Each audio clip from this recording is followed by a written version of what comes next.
بسم الله الرحمن الرحیم. لا تنصح لمن لا يثق بك ولا تشر على من لا يقبل منك. لا تنصح نصیحت مکوه لمن هغه چاته لا يثق بك چې پتا باور نه کوي، ولا تشر او مشوره مو ورکوه علی من هغه انسان ته لا يقبل منك چې تا نه مشوره نه قبلی.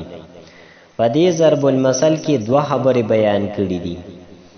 یو دا چې کوم انسان پتا باور نه کوي نو هغه ته نصیحت مکوه. دویم دا چې کوم انسان تا نه مشوره نه قبلی نو هغه ته مشوره مو ورکوه، ځکه کو ته داسې کار کې نو خفګان به ته رسی. نو د خفګان نه د ځان بچ کولو دپاره د داسې قسمه کارونو نه ځان وساته. لا تنصح لمن لا يثق بك ولا تشر على من لا يقبل منك. د دې لغوي تحقیق داسې دی چې لا تنصح دا د باب فتحه یفتحون د نهي صيغه ده، نصحانی مصدر راځي معنی د نصیحت کول. لا يثق دا د باب ضربه یضربون راځي مصدر وثوقا دی معنی د اعتماد کول.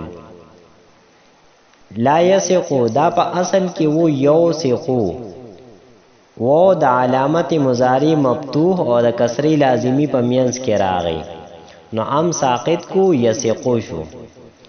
لا تشر دا په اصل کې لا تشویر و حرف علت دا متحرک دی، ما قبل حرف صحیح ساکن راغلی دی نو دا و حرکت ما قبل ته نقل کو او د مناسبت د کسری د وجه په یا باندې بدل شو. لا تشیر شو د نهی په وجه چونکی اخر ساکن دی نو اعتماد ساکنین راله په مابین د یا او د را کې یا مدوا نو اغم ساقط کړه. لا تشیر شو. لا يقبلو دا د قبولا مصدر نه دی او دا د باب سمع يسمعون راځي معنی د قبلول. لا تنصح لمن لا يثق بك ولا تشر على من لا يقبل منك.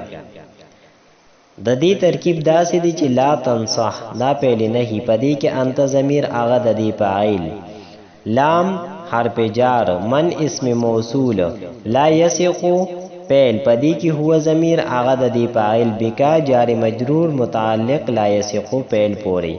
پیل سره د خپل فاعل او متعلق نه دا جمله فعلیه خبریه دا صله شو د من اسم موصول لپاره. موصول سره د صله نه دا مجرور شو د لام حرف جار د پاره. جار سره د مجرور نه متعلق شو لا تنصح پیل پوری.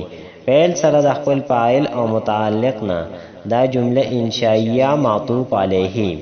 و حرف عطف لا تشر پیل نهی پدی کې انت ضمیر هغه د دی فاعل، علا حرف جار، من اسم موصول، لا يقبل پیل پدی کې هو ضمیر هغه د دی فاعل، من که جار مجرور متعلق لا يقبل پیل پوری.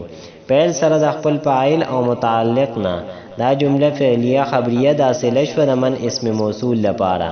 موصول سره د صله نه دا مجرور شو د علا حرف جار د پاره. جار سره د مجرور نه دا متعلق شو لا تشر پیل پوری.